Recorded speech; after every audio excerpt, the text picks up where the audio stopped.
It all started with the fact that I and my family are going on vacation to the sea by car. The vacation was specially planned together with my wife for the month of August, as it is the most swimming season. In advance ordered housing, as it is not the first time we go there, paid in advance, and waited for the beginning of the vacation. All dreamed of getting to the sea, in the family of 4 of us. We decided to go as usual by car, although it is far away, almost 2,000 kilometers, but still for us, it is cheaper than the train. And one evening our neighbor Jennifer came to our house. I practically do not communicate with her, only say hello. My wife Trixie knows her better, and that only next door sometimes go to each other. So I was sitting in the hall and watching TV. They were chirping in the kitchen about their business, and suddenly I heard that my wife tells Jennifer that we are going to the sea to rest. She said that also would not mind to go on vacation, but only does not know where. And then my dear wife offered her to go with us, only in her car because she drove a car. She has a small ladies' car, Fiat. She started to refuse. She was afraid to go so far, because it's not a joke to drive almost 2,000 miles one way. But my Trixie was persistent, and persuaded her to go together. We know the road. I sat and did not interfere in their conversation. In the evening, when we were going to bed, Trixie told me about her idea to invite Jennifer to the sea with her. Honestly, I didn't like her idea very much. She said she'd have to go slowly, and that it would take strangers with her. But Trixie started to persuade me. She said she wouldn't be bored, she'd have someone to talk to, and you'd go fishing, and I'd be alone. So we argued for a long time. It was a week or 2 after this conversation. I, as something in the fuss about it, even forgot. But finally came the long-awaited vacation. The first day I began to prepare the car for the trip, as in a couple of days was planned departure. And in the evening of that day, Jennifer appeared at our house again. First they were joking with my wife in the kitchen, then they went into the hall, and my Trixie said the fatal phrase, "John, so we have a deal. Jennifer will come with us, of course, in her car to the sea."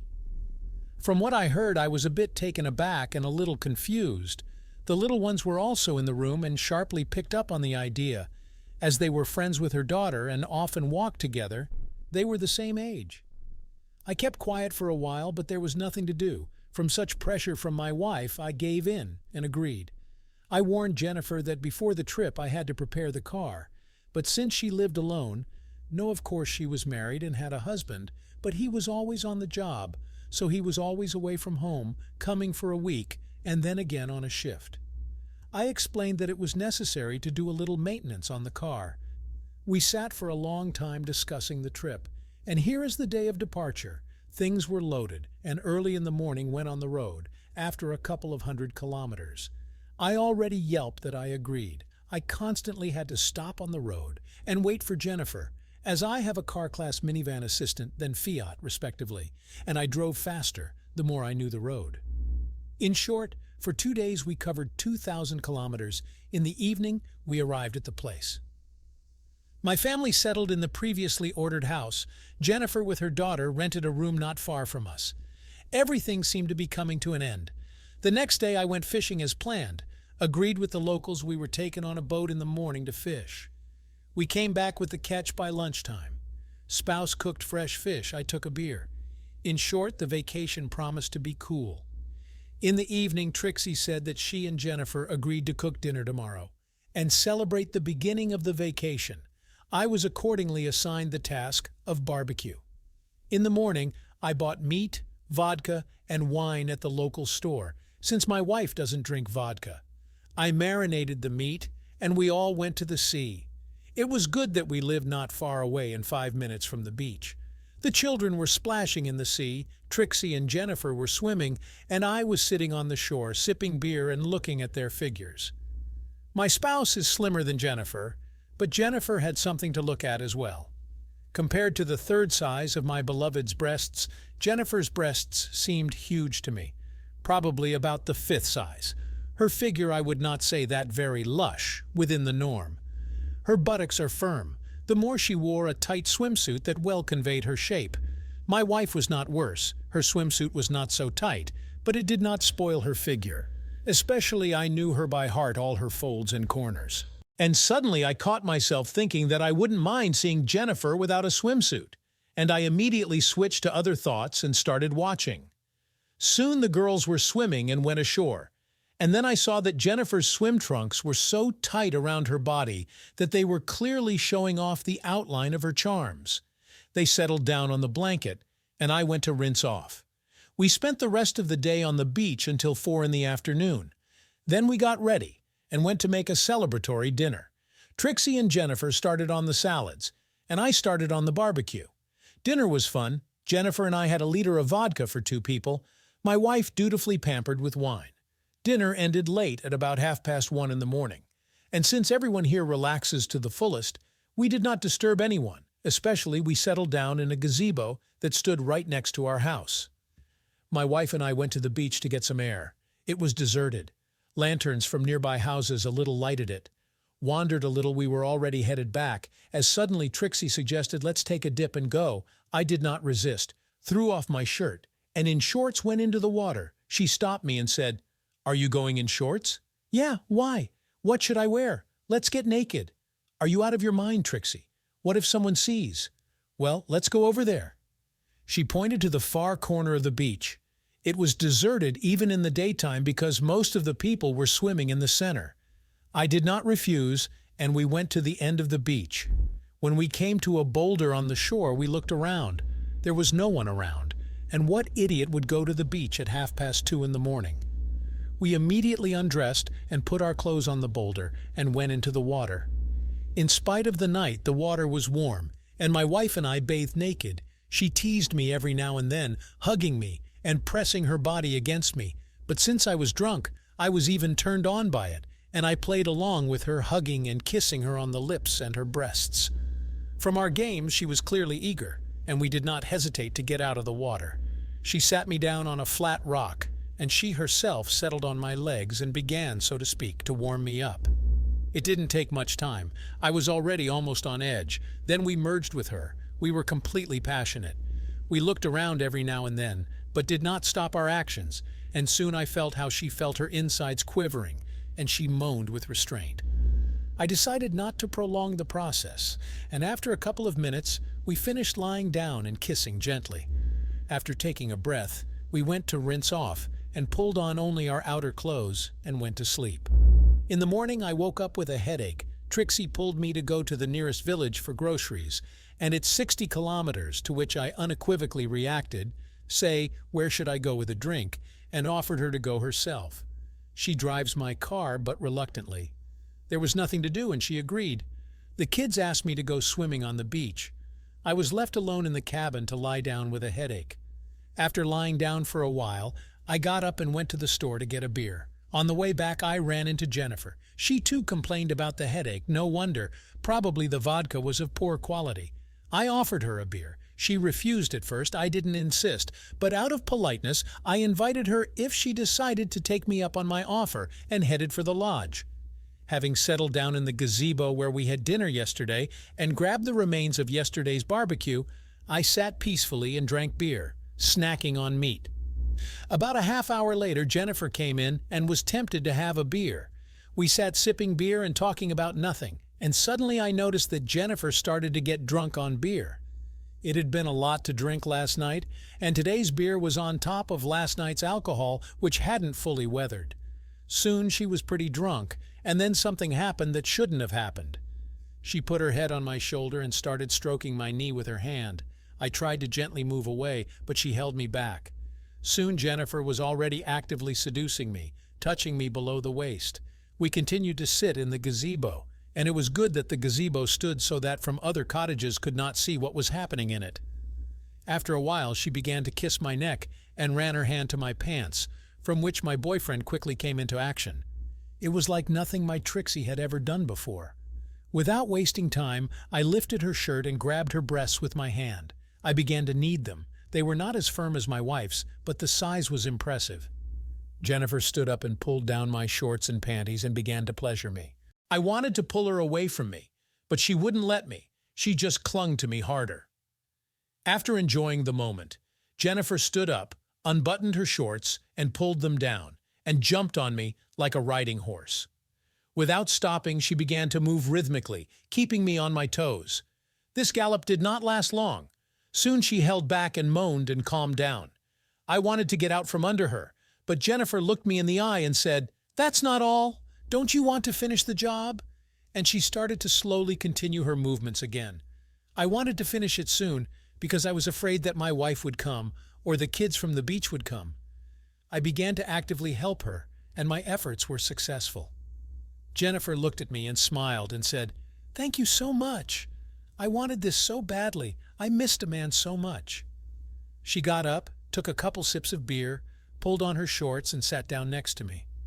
I sat there with my underpants down for a while, trying to process what had just happened. She finished another glass of beer and turned her head to me and said, "You liked it, didn't you?"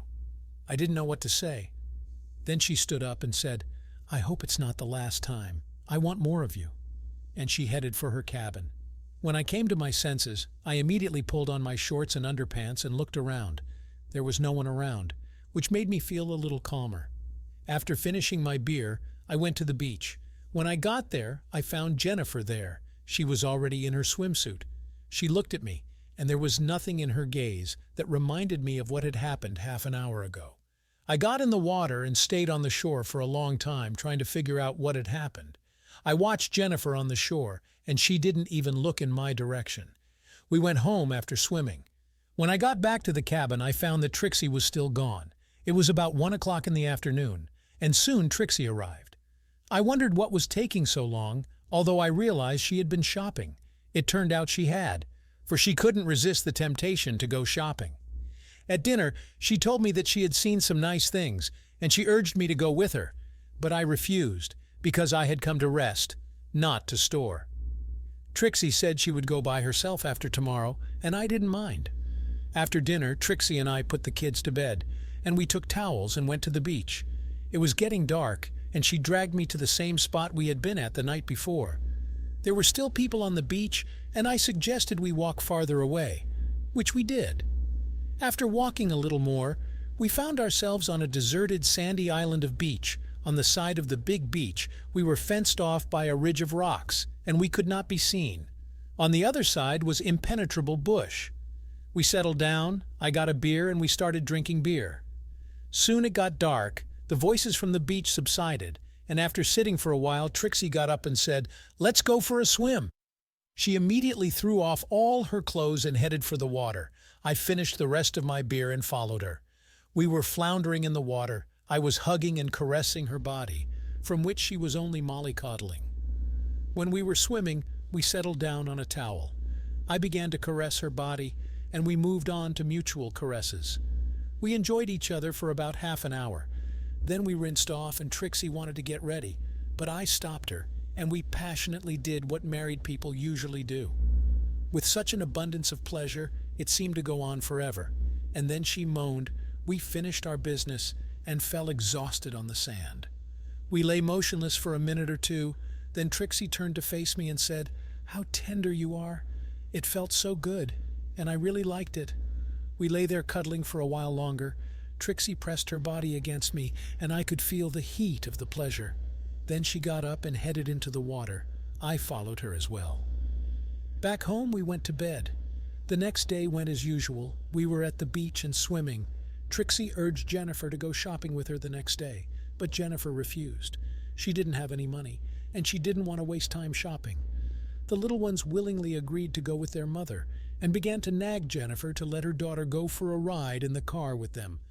Jennifer was against it at first, but Trixie persuaded her, and she gave in. The next morning, Trixie went shopping as planned and said they would have lunch there and be back by 4 o'clock. After seeing my wife off, I went to the beach, on my way to the store, and got a beer. Having settled down on the beach, I went for a dip and started to drink cool beer without hurry. After an hour and a half, Jennifer came out to the beach. She saw me, and with a smile on her lips, she came to me, spread a blanket, and lay down next to me. I treated her to a beer. Then we went for a swim, and she tried to press herself against me. Then she came closer and almost in a whisper said, "Well, what can we go already because it's getting hot?" We got out of the water, wiped ourselves off, and headed for the cabins. I immediately took a shower and collapsed on the bed and wanted to take a nap, but there was a knock on the door. I opened it, and Jennifer stood in front of me in a beach robe. Without waiting for an invitation, she entered the room. I closed the door and followed her in. She sat down on the edge of the bed and looked at me, her eyes clearly showing her desire to do something adult. She threw off her robe and remained completely naked. I came closer and took her by the shoulders and pushed her back. She lay on her back and I lay on top of her. We indulged in passion for about an hour, enjoying each other's bodies. When it came to an end, we just lay next to her with no energy. Jennifer lay next to me and stroked herself, then turned to face me and said, "Thank you. I had such a good time. How lucky your wife is to have a husband like that." "Why, you don't like yours?" "He's not bad either, but he's not enough. He doesn't live at home most of the time, and I need affection sometimes." We lay kissing each other for a long time, but soon it was time to get ready, because my Trixie was about to come home. We got up, cleaned up, drank tea, and went to the beach. Soon Trixie appeared. She told Jennifer what she had bought at the stores and wished she had gone with them. Other days of the vacation were not so eventful. Trixie never left again. Of course, my wife and I made love and also went to the beach in the evenings and frolicked there. Jennifer was suspicious of our outings, and I think even jealous, but a wife is a wife and you can't get away with it. Of course it would have been possible to take some action to have a threesome, but I didn't dare, because I love my Trixie, and I didn't want to ruin it. Soon the rest was over, and we were on our way back, but this time I suggested that to make the trip faster, Trixie should ride with Jennifer, so that we could take turns driving. We loaded most of our stuff into my car to make it easier on Jennifer's car and set off, getting home faster than we had gotten there. After that trip, I started to feel better about Jennifer, not like I used to. And even at her house, we got intimate with her once on occasion. I still love my wife the most. And the neighbor is just a nice bonus. Did you like this story? Let us know in the comments what you liked. Subscribe to our storytelling podcast. Also, don't forget to like and ring the bell so you don't miss more interesting stories. See you soon.